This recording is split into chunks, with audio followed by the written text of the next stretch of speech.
Hello, kia ora. I am Morgan Davie of Kia Mu Whakatau or Aotearoa KiwiRPG, and I am pretty excited to be sitting here virtually with Hamish Cameron, who's part of KiwiRPG as well, and he's going to be talking to us about the Sprawl. Hamish, hello. Hi, how's it going? Hello, everybody out there in the internet world.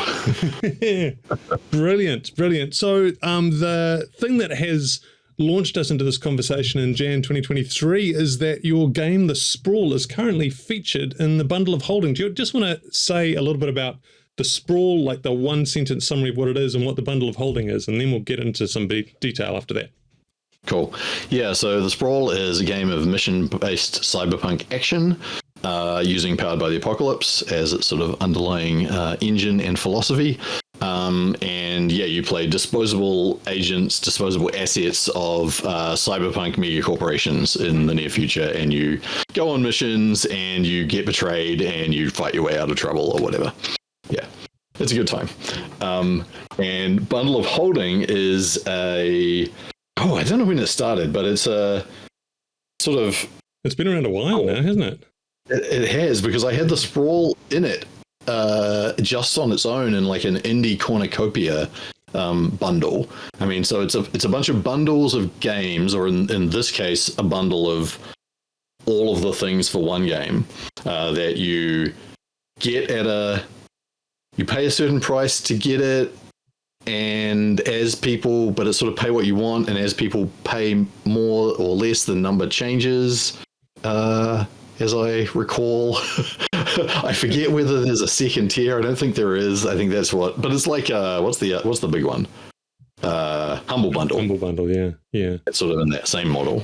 Awesome. Well, it's really exciting to see a game from a Kiwi creator featured in the bundle of holding. It's a pretty high profile gig to have a whole bundle themed around the Sprawl. And I've got to admit, even though I've been kind of following what you were doing with the Sprawl, and I even contributed to what you've been doing with the Sprawl, I still didn't know all the stuff that you've been doing for the Sprawl. There's stuff in there I didn't know about. So it's turned into quite a big line that you've created there. Yeah, there's certainly a few things that came out of the Kickstarter, and a few things that sort of came out just after it, or spin-offs of it. And yeah, for a little while there, between 2016 and 2019 or so, there was releasing like a book every year, and a few other things as well. Basically the time I was in the US before I came back to Aotearoa. And there's probably still some stuff that I'll probably still work on it. Don't have any particular plans for anything. I have nothing to drop, no news to drop or anything on that count. But it's still a genre and a game that I really like. And when my attention turns back to it, there will be more, I'm sure. Nice. Well, you just mentioned that you have returned back to Aotearoa. You were living in other countries. I'd love to hear you talk a little bit about that, particularly in relationship to the Sprawl, because the Sprawl of the title in Cyberpunk Legend is the huge urban landscape that we don't really have over here, particularly not here in Te Whanganui-a-Tara, Wellington, which is a very small city. So what are your personal experiences with kind of really big cities, and how's that informed the Sprawl? Yeah, so I wrote the game when I was a grad student in Los Angeles, which is like kind of a stereotypical Sprawl in many ways. The Sprawl of Blade Runner, if not the Sprawl of Gibson's novels, which is the Northeast.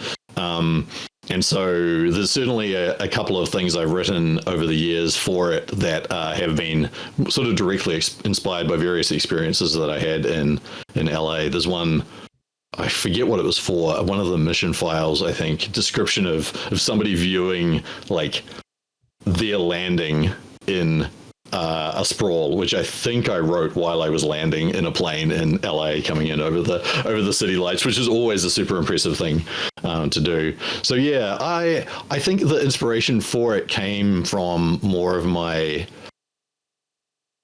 reading of cyberpunk novels and my playing of cyberpunk games back in the day, rather than necessarily the living in Los Angeles itself. But it's funny you should say that Wellington is far from it. I always felt like when I lived in LA and I came back to Wellington, that Wellington felt like more of a city because the downtown area is more compact and vertical than the areas I was usually in LA. But that's a sort of weird quirk of Los Angeles rather than a statement about the huge size of Wellington. Yeah. Well, I suppose that's just the clues in the name, isn't it? And that Los Angeles can just sprawl forever, whereas Wellington has these hills around it, so it gets jammed in together. That's the sprawl supplement you need to write, the jam. Well, I haven't written anything about Wellington really. You'd be the expert on that with Wellington Paranormal. But maybe one day I will. Maybe there is I've written a cyberpunk setting for New Zealand, just as you have. Yours is in the November metric that's in the bundle. Mine is for Headspace. And I forget what the supplement that's in. Oh, brilliant. Yeah. So Headspace, of course, another cyberpunk game. There's quite a few games that have been kind of appearing in this second wave of cyberpunk creativity after that first burst in the late 80s, 90s.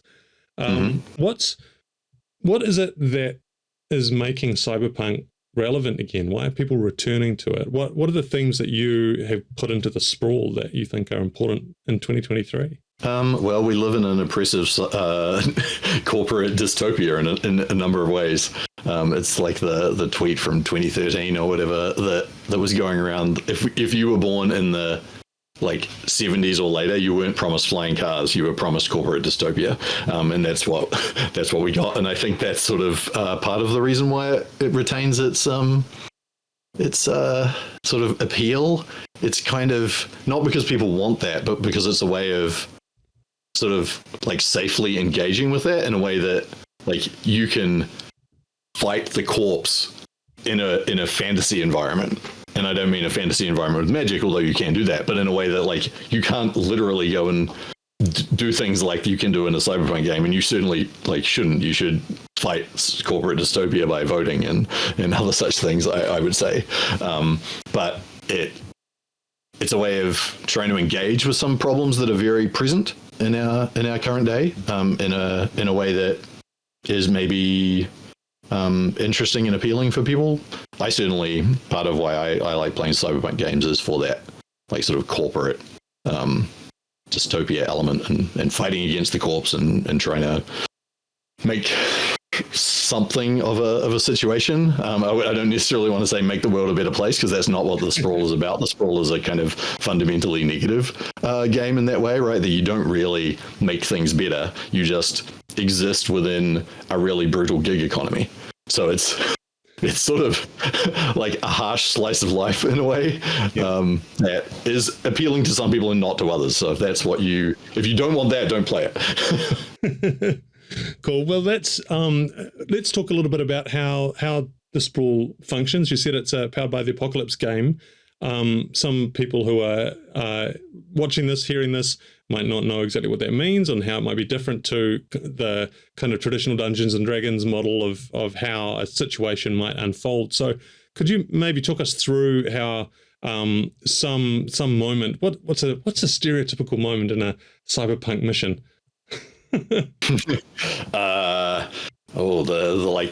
infiltrator breaking into the compound to that sounds kill the cameras or what have you. Or... Yeah, exactly. So how do the mechanics, the systems of the Sprawl support that challenge, that moment of play? How does that play out? Yeah, so one of the things that I really like about Powered by the Apocalypse is it's a little bit less granular than something like a D&D, where you might be making multiple skill rolls for climbing over the fence and sneaking past the guard and breaking open the next door or what have you. The Infiltrator playbook in the Sprawl has all of that encapsulated in one move, where you roll the move, and then you sort of get a number of points that come out of it, and then you spend those points to say how you get past things. So one of the things that I quite like about Powered by the Apocalypse is the way that you can put a sort of whole situation into a move in a lot of ways, and that allows for play to be quicker in some ways and to slow down in others. You can zoom in and out. So if you have a fight sequence, you could resolve an entire fight with one roll and then move on and get the person who is participating in that to have their moment of John Wick badassness. Or if you want it to be more gritty, you can have sort of action beats within a fight be rolls, and that sort of like scoping is quite cool.